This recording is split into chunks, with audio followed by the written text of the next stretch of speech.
ನಾನಾರು ಕಶ್ಯಪ ಬ್ರಹ್ಮನ ಮಗ, ದಿತಿಗರ್ಭ ಸಂಜಾತ, ಚತುರ್ಮುಖ ಬ್ರಹ್ಮನ ಮೊಮ್ಮಗ. ವಿಧಾತನಿಂದ ವಿಧಿ ಬರಹವನ್ನೇ ಬದಲಾಯಿಸಿ ಮರಣವನ್ನೇ ಮೆಟ್ಟಿ ನಿಂತ ಮಹಾವೀರ. ಅದಿತಿಯ ಮಕ್ಕಳ ಅಟ್ಟಹಾಸವನ್ನು ಸುಟ್ಟು ಆದಿತ್ಯರ ಅಟ್ಟಹಾಸವನ್ನು ಮಟ್ಟ ಹಾಕಿದ ಸಾಹಸಿ. ಅತಳ ಬಿತಳ ಸುತಳ ರಸಾತಳ ತಳಾತಳ ಮಹಾತಳ ಪಾತಾಳಗಳನ್ನು ಪಾದದಡಿಯಲ್ಲಿ ತುಳಿದಿಟ್ಟ ಪರಾಕ್ರಮಶಾಲಿ.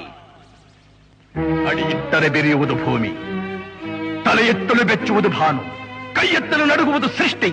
ಚತುರ್ಮುಖನ ಸೃಷ್ಟಿಯೇ ನನ್ನ ಆಜ್ಞೆಯನ್ನು ಪಾಲಿಸುತ್ತಿರುವಾಗ